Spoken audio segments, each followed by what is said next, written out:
দর্শক, আপনাদের সবাইকে সাদর আমন্ত্রণ জানাচ্ছি আপনাদের প্রিয় অনুষ্ঠান চ্যানেল আয়ের পর্দায় আপনাদের প্রতিদিনকার অনুষ্ঠান ফ্রেশ প্রিমিয়ামটি তারকাকথনের আজকের আয়োজন সরাসরি চ্যানেলের স্টুডিও থেকে বরাবরের মতো আমি আপনাদের সঙ্গে রয়েছে শাফি আহমেদ, আপনাদের হোস্ট। এবং আজকে শুরুতে যেটি বলতে চাই, আজকে একটি বিশেষ দিবস বটে এবং যারা গানের মানুষ তারা তো বুঝতেই পারছেন, হয়তো বুঝতে পেরেছেন ইতিমধ্যে। আজকে আমাদের দেশে প্রখ্যাত একজন সঙ্গীত ব্যক্তিত্ব, সঙ্গীত শিল্পী, বংশীবাদক, সব মিলে একজন নক্ষত্রের কথা যদি বলি, একটি সঙ্গীতের আকাশের একজন নক্ষত্রের আজ চলে যাওয়ার দিন। তিনি আজকে আমাদের মাঝ থেকে গত হয়েছিলেন। আমাদের সবার প্রিয় মানুষ, প্রিয় সঙ্গীত শিল্পী বারী সিদ্দিকী। তাকে স্মরণ করে আমাদের আজকের এই সরাসরি আয়োজন। এবং আমরা ভীষণ আনন্দিত যে এই সময়টিতে আমরা যেই দুজন গেস্ট অফ অনারকে পেয়েছি, তারা দুজনই খুবই কাছের মানুষ বারী সিদ্দিকী স্যারের। এবং আমার ডান দিকে যিনি বসে আছেন, আমি তাকে ভীষণ শ্রদ্ধা করি, আমরা সবাই করি আসলে। তিনি আমাদের বাংলা গানের, বাংলাদেশের সকল বাঙালির সকল শ্রেণীর মানুষের আসলে মনের কথা বলেন খুব সহজেই। প্রখ্যাত গীতিকার শহীদুল্লাহ ফরাইজি আছেন আমাদের সঙ্গে এবং তাকে আমরা ধন্যবাদ জানাই যে আজকে আমাদের সঙ্গে এই স্টুডিওতে জয়েন করছেন, সেই জন্য আন্তরিক ধন্যবাদ। এবং সেই সঙ্গে রয়েছেন বারী সিদ্দিকী স্যারের সুযোগ্য কন্যা সঙ্গীত শিল্পী এলমা সিদ্দিকী। স্বাগত দুজনকেই, শুভেচ্ছা। কেমন আছেন? ভালো আছি। আপনাকে দিয়ে শুরু করতে চাই যে বাবাকে তো আমরা তো আসলে ভালোবাসি, আমাদের চোখ জোড়াচ্ছে অন্যরকম তার প্রতি, তাকে আমরা শ্রদ্ধা করি, তিনি আমাদের সম্পদ সেটা মনে করি আসলে। বাবা হিসেবে আজকে যদি বারী সিদ্দিকীকে স্মরণ করতে বলি, তাহলে কীভাবে আসলে তার কথা বলবেন দর্শকদেরকে?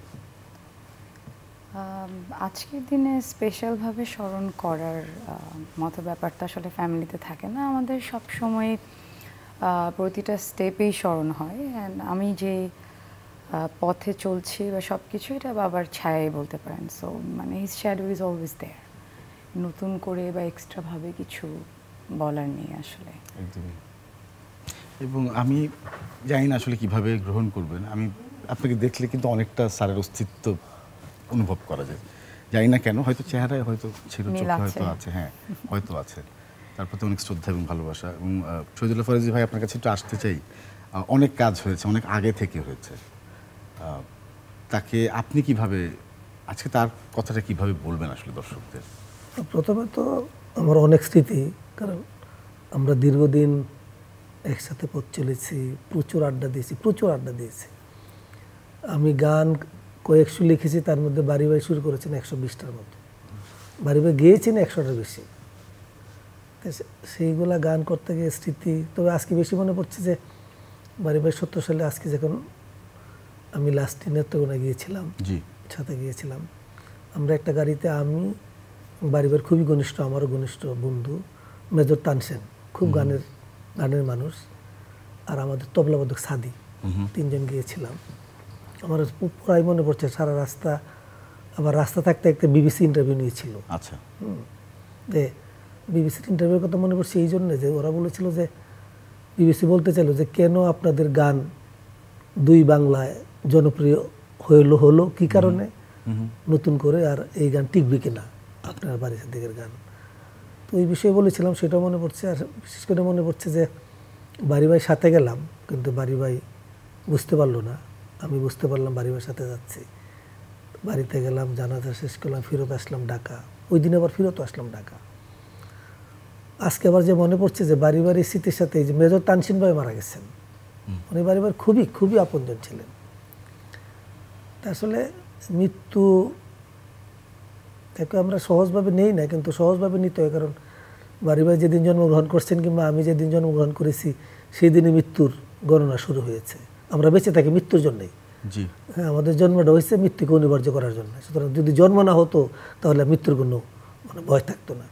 তাহলে বারী ভাই মৃত্যু গ্রহণ করেছেন, কিন্তু বারী ভাই দেখেন এখনও এত প্রাসঙ্গিক। বারী ভাইয়ের গান এখনও শ্রোতা মনে দোলা দিচ্ছে, এখনও নতুনরা বারী ভাইয়ের গান গাচ্ছে, এখনও কোনো সিনেমা বারী ভাইয়ের গান করার চেষ্টা করছে, নতুন প্রজন্ম বারী ভাইয়ের গান প্রায়ই তো বারী ভাইয়ের গান গাচ্ছে। হ্যাঁ, এবং তারা এই যে প্রাসঙ্গিক থাকা, মৃত্যুর পরেও প্রাসঙ্গিক থাকা, সেই হিসাবে বারী ভাই সৌভাগ্যবান।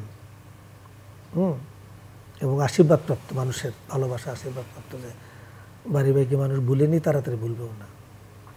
আর সেই হিসাবে আমি তো বাড়ি ভাইয়ের মৃত্যুবারের প্রথম আলোতে লিখেছিলাম যে বাড়ি ভাই আবার যেন দেখা হয়। আমি আশা করছি আবার হয়তো কোনোদিন দেখা হবে কোনো কালে কোথাও। নিশ্চয়ই আমরা মনে হয় শ্রোতা ভক্তরা হয়তো চিন্তাও করিনি যে ভুলে যাব কখন, আমরা আসলে এই জায়গাটা ভাবতে যাইনি কখন, আপনি যেটি বললেন আর কি। থ্যাংক ইউ ফরাজি ভাই। আমি একটু জানতে চাই যে অনেক সুন্দর করেই বললেন তার সব কিছু। ব্যক্তি জীবনের বারী সিদ্দিকী স্যার কেমন ছিল এটা আমরা অনেকেই আসলে অনেকটাই জানতে পারিনি, আসলে তাকে ছুঁতে পারিনি ওভাবে, স্পেশালি যদি আমার জেনারেশন বলি। কিন্তু তার গান আমরা ভীষণ ভালোবাসি, আপনি যেমনটি বলেছেন সহমত একেবারেই। সেই জায়গাটিতে আপনি নিশ্চয়ই তাকে অনেকভাবে অনুভব করেছেন, পেয়েছেন। সেই জায়গাগুলোকে আজকে একটু শুনতে চাই অল্প করে, নিশ্চয়ই কন্যার কাছেও শুনবো। আপনাকে একটু আসলে বারী ভাই ব্যক্তি জীবন মানে জীবনের বহু দিকের অভিজ্ঞতা অর্জন করেছিলেন, নানা দিকের অভিজ্ঞতা। সুতরাং একটা মানুষ যখন নানা দিকের অভিজ্ঞতা থাকে, একটা মানুষ যখন একটা বিষয়ে ভালো জানাশোনা থাকে, তখন তার এক্সপ্রেশন, তার কথা বলা, তার সাথে কেউ তর্ক বিতর্ক করা, এটা কিন্তু একেবারে ভিন্ন লেভেল। কারণ বারী ভাইয়ের সাথে প্রচুর আড্ডা হয়েছে, তো যখন আমাদের তর্ক বিতর্ক হয়েছে তখন কিন্তু একটা রূপ, আর আমরা যখন গান করতে গেছি একটা রূপ, আমরা যখন আবার একই সাথে ইন্টারভিউ দিতে গেছি একটা রূপ।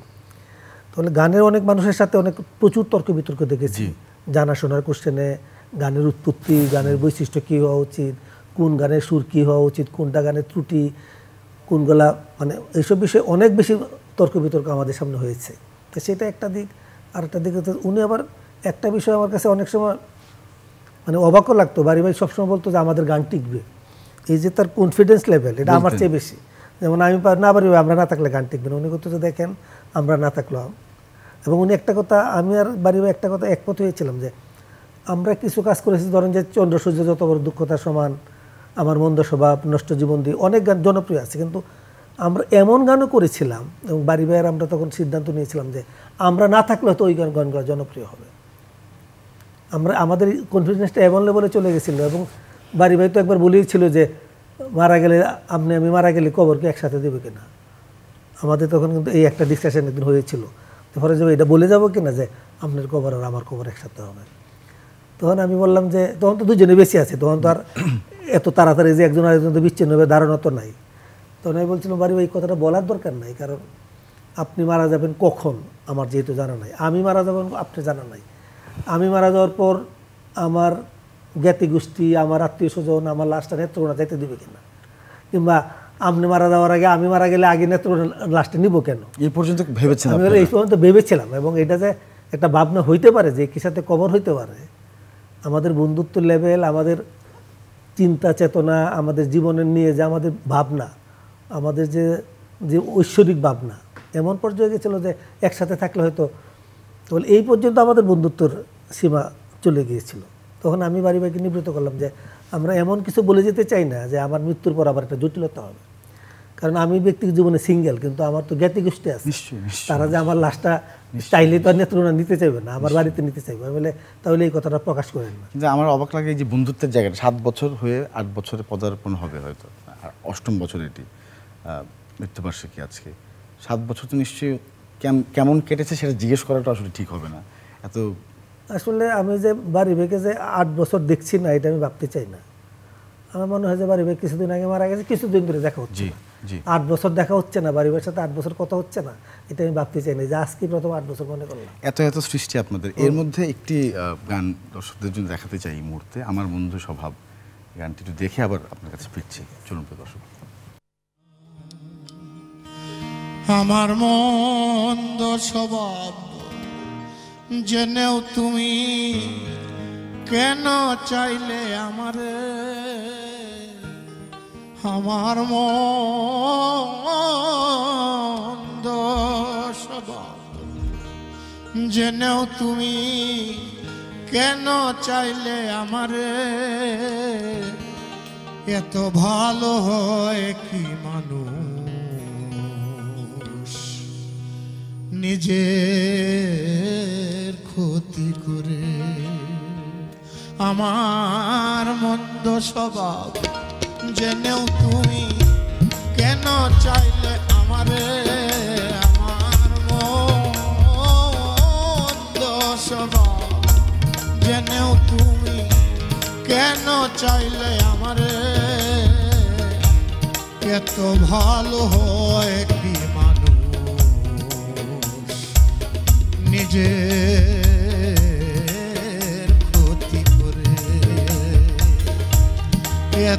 ভালো হয় কি মানুষ নিজের ক্ষতি করে।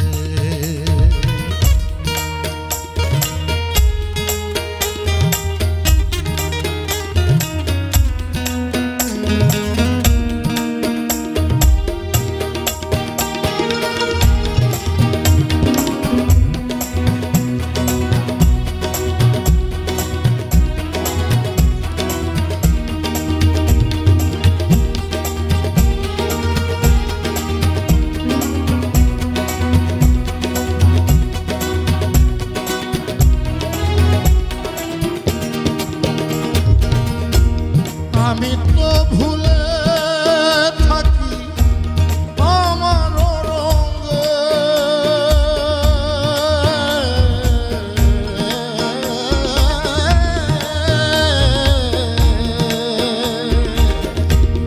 আমি তো ভুলে থাকি আমার রঙে, তবু তুমি কেন থাকো মানুষের সঙ্গে অনাদরে থেকেও তুমি,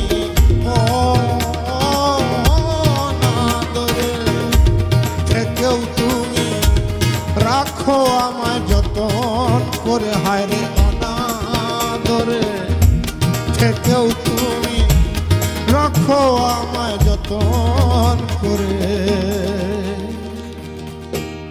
এত ভালো হয় কি মানুষ নিজের ক্ষতি করে। এত ভালো হয় কি মানুষ নিজের ক্ষতি করে। এটা আসলে চ্যানেলের সৌভাগ্য না দুর্ভাগ্য জানি না, মানে এই স্মৃতির ভাতটা বয়ে বেড়ানোর আসলে, কারণ এটি শেষ লাইভ শো ছিল এবং চ্যানেলেই ছিল আমাদের আমার যত গান নামিটি অনুষ্ঠান। আমি অনুষ্ঠানে ছিলাম, জি, এবং সেখানে সেলিম চৌধুরী ছিলেন, শ্রদ্ধা বরকতুল্লাহ ছিলেন, এবং এরপরে আর তার কোনো তিনি অসুস্থ হয়ে পড়লেন। এই মনে শেষ আমাদের তাকে ভালো করে দেখা লাইভে, তার পারফরমেন্সে। এবং তারা অনেক অনেক গান প্রিয় দর্শক আছে, চ্যানেলের আর্কাইভেও আছে এবং ডিজিটাল আর্কাইভে নিশ্চয়ই আছে অনেক অনেক গান, যেটা শুনতে চান নিশ্চয়ই শুনতে পাবেন বা শুনছেন ইতিমধ্যেই। স্যারের কাছে শুনছিলাম একটু ইলমা, আচ্ছা আপনার কাছে আসবো যে গানের হাতে খড়িটা কি বাবার কাছ থেকে ছিল কিনা, মানে আমাদের জানা নাই আসলে, জিজ্ঞেস করতে চাই।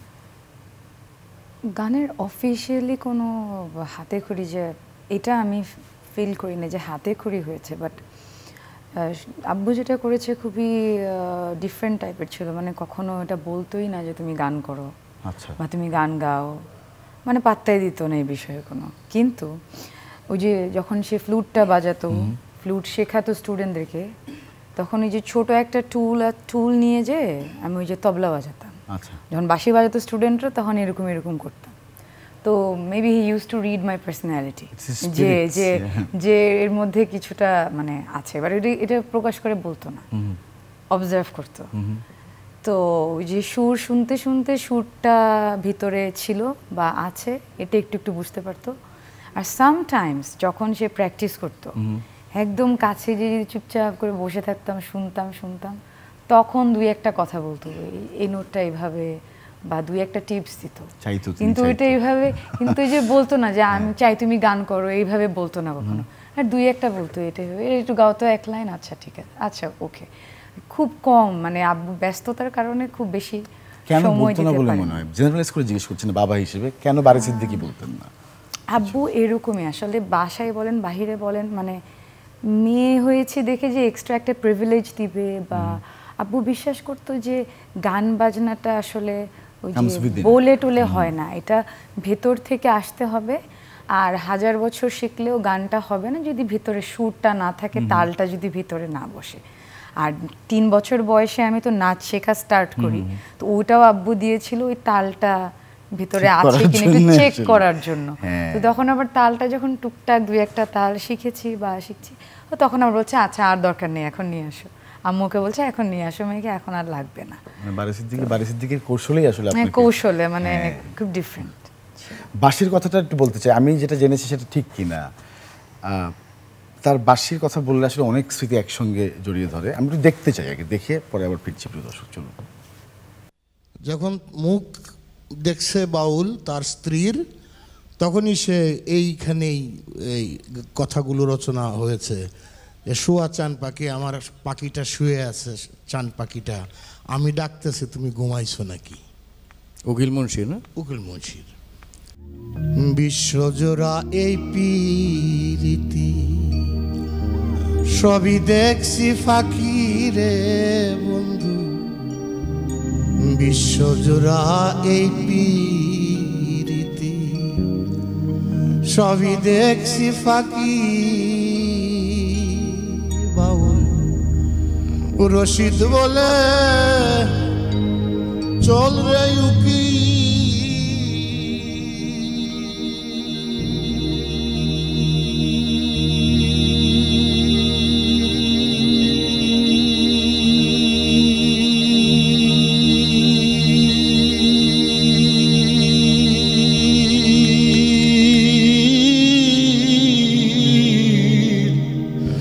তারে ডাকলেই বা ওইব কি রে পাখি,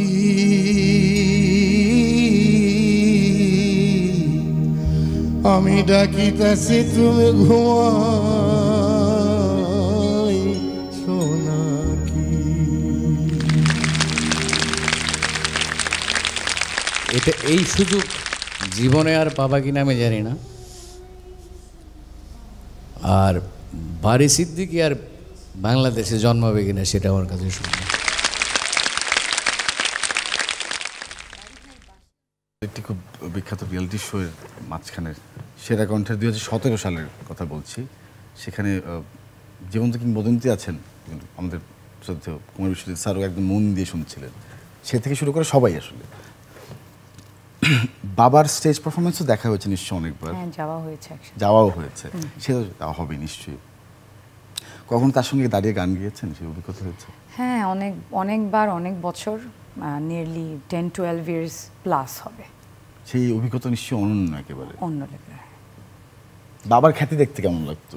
তার খ্যাতিটা কিন্তু অনেক অন্যরকম। হ্যাঁ, আমি বিশ্বাস করি। আমার খ্যাতি ভালো লাগতো না, আমার এখনো ভালো লাগে না। মানে এই যে মানুষ আসে না এত ছবি তুলতে বা এত ভিড় করে, আমার এত ভিড় ভালো লাগতো না। কিন্তু আবার একটা জিনিস ভালো লাগতো যে মানুষ অনেক ভালোবাসে, কিন্তু খুব বিরক্ত করতো সারাক্ষণ যে সে ছবি তোলা।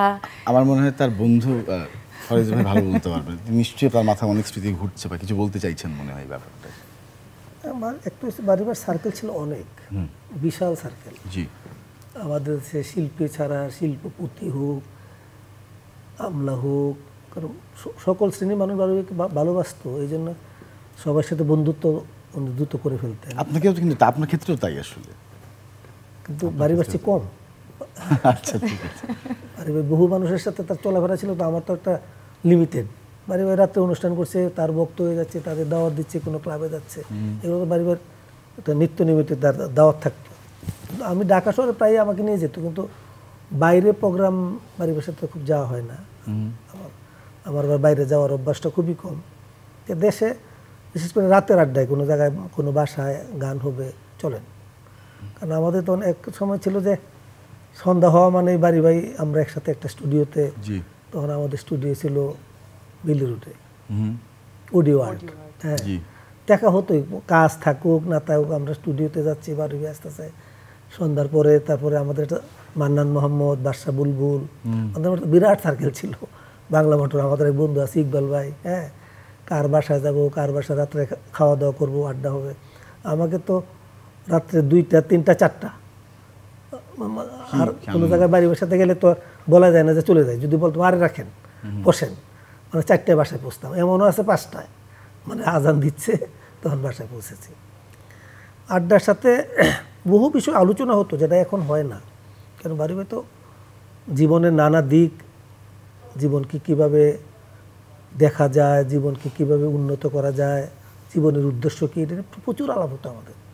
যে জীবনের উদ্দেশ্য কি শুধুমাত্র গাড়ি বাড়ি করা, জীবনের উদ্দেশ্য কি শুধুমাত্র মানে জনপ্রিয় হওয়া, না জীবনের আরো অন্য উদ্দেশ্য? এই ফিলসফিটা কেমন ছিল একটু বলেন না ছোট্ট করে। যেমন আমরা দুজন একসাথে যেটা বলতাম যে জীবনের উদ্দেশ্য হচ্ছে যে আমি ক্রমাগত নিজেকে এই যে বৈশ্বিক চাওয়া পাওয়া, বস্তুগত চাওয়া পাওয়ার ঊর্ধ্বে নিতে পারছি কিনা, আমি ক্রমাগত মানবিক হচ্ছে কিনা, আমি ক্রমাগতভাবে আধ্যাত্মিক চেতনায় সিদ্ধ হচ্ছে কিনা, পরমার্থিক জীবনকে নিয়ে আমি প্রভাবিত হচ্ছে কিনা। কারণ শুধুমাত্র খাওয়া দাওয়া নিয়ে তো অন্য প্রাণী করছে, তাহলে অন্য প্রাণীর সাথে আমার পার্থক্য হচ্ছে আমি আমার খাওয়া দাওয়াকে অতিক্রম করতে পারি, আমার বস্তুগত জীবনকে অতিক্রম করতে পারি, আমার একটা ভিন্ন জগৎকে কল্পনা করতে পারি, ত্রিজগৎকে দেখতে পারি, অন্য প্রাণী পারে না। তাহলে আমাদের স্বর্গ, নরক, মর্ত, মাতাল পাতাল সব কিছু দেখতে হয়। এই যে দেখা, এই যোগ্যতাটা আমরা অর্জন করতে চেয়েছি, আর পেরেছি কিনা জানি না, কিন্তু আমরা এই বিষয়ে প্রচুর কথা হতো যে জীবনকে আমরা সীমাবদ্ধ, এইটুকু সীমাবদ্ধ হলে তো জীবন অর্থহীন, যে আমি খেলাম পরাম মরে গেলাম, কিন্তু আমার জীবনের অনেক বিষয় উন্মোচিত হলো না, অনেক অনাবিষ্কৃত বিষয়কে আবিষ্কার হলো না। জীবনে অনেক বিষয়কে অনাবিষ্কৃত জীবনকে আবিষ্কার করতে হবে। কারণ দেখেন যে আমরা একটা মাটি খুঁড়েই কিন্তু মানে স্বর্ণ আবিষ্কার করছি, কোথায় গ্যাস আছে আবিষ্কার করছি, কোথায় খনি আছে আবিষ্কার করছি। তাহলে হৃদয়কে যত আপনি খুঁড়তে পারবেন, হৃদয় খোঁড়ার সাথে ভিতরে চন্দ্র সূর্য আছে, ভিতরে উপাসনালয় আছে, আপনি যত হৃদয়কে খুঁড়তে পারবেন তত চন্দ্র সূর্য দেখতে পারবেন, আপনি যত ভিতরে অন্ধকারকে দূর করবেন তত নক্ষত্রলোকে যেতে পারবেন। তাহলে আমাদের প্রতি মুহূর্তের কাজ হচ্ছে নিজের ভিতরটাকে অনুসন্ধান করা, যত বেশি অনুসন্ধান করবেন তত বেশি নক্ষত্র দেখা পাবেন। তাহলে আমাদের ভিতরে চন্দ্র সূর্য, আমাদের কিন্তু বাইরে চন্দ্র সূর্য তো দেখবই, কিন্তু নিজের ভিতরে চন্দ্র সূর্য যখন দেখতে পারবেন, নিজের ভিতরে যখন উপাসনালয় আছে এটাতে যখন বসতে পারবেন, তখন বুঝতে পারবেন যে আমার জীবনের কী সার্থকতা, কী সফলতা, আমি জীবনকে কিভাবে দেখতে পারি। আমি জীবনকে যদি মুখোমুখি দেখতে পারি যে আমার জীবনে শহীদুল্লাহ বাড়ি এই একটা দিক, আবার মুখোমুখি দেখা, নিজেকে খণ্ডিত করে দেখা, তাহলে আমার ত্রুটি ধরতে পারবো, তাহলে আমার কি বিকাশ হচ্ছে, আমি কি ত্রুটি নিয়ে বেঁচে আছি, কিংবা আমার সীমাবদ্ধতা কি, এটা ধরার জন্য নিজেকে খণ্ডিত করে দেখতে হয়। কিন্তু আমরা নিজেকে খণ্ডিত করে দেখছি। Thank you. আমরা সব গান শুনলাম, একটু করে চেষ্টা করলাম বারি সিদ্দিকী স্যারের, একটু যদি বাঁশি বাজানোটা না শুনি তাহলে অপূর্ণ থেকে যাবে। চলুন শুরু দেখে আবার ফিরছি। ওটা তো আমি ছাড়তে পারবো না একে।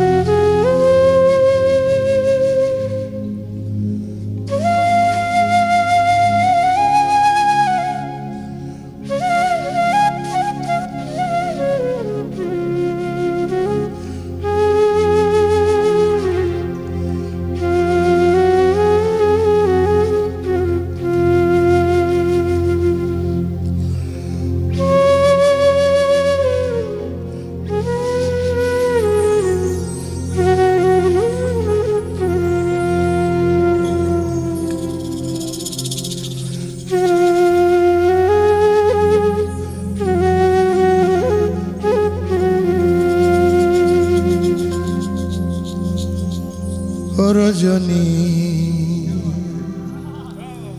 কৃষ্ণায় অবসান, আজ নিশীতে আসতে পারে আমার বন্ধু কালাচাঁদ।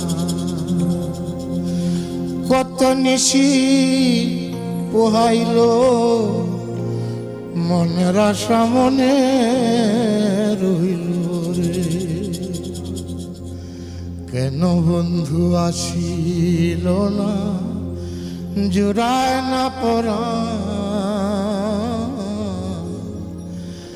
আজ নিশীতে আসতে পারে আমার বন্ধু কালাচাঁদ। রজনী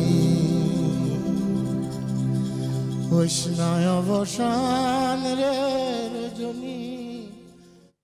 এখনই মনে হলো এলমা সিদ্দিকীর কণ্ঠে যদি এই গানটি শুনতে চাই, শোনাবেন কি? রজনী হইস না অবসান, আজ নিশীতে আসতে পারে বন্ধু কালাচাঁদ। ও রজনী হইস না অবসান, আজ নিশীতে আসতে পারে বন্ধু কালাচাঁদ। কত নিশি পোহাইল মনের আশা মনে রইল রে, কত নিশি পোহাইল মনের আশা মনে রইল রে, আমার কেন বন্ধু আসিল না, জুড়ায় না পরাণ আমার, কেন বন্ধু আসিল না, জুড়ায় না পরাণ, আজ নিশীতে আসতে পারে বন্ধু কালাচান, ও রজনী হইস না অবসান, হইস না অবসান। Thank you very much. অনেক সাদৃশ্যতা আমি পাই, আমরা অন্যদের কথা তো জানি না। আন্তরিক ধন্যবাদ, এবং ধন্যবাদ সকলকে যারা আমাদের এই অনুষ্ঠানটি পুরো সময় ধরে দেখলেন। এবং বারি সিদ্দিকীকে নতুন করে তুলে ধরবার কিছু নতুন করে কোনো দৃশ্যতা আমি করতে চাই না।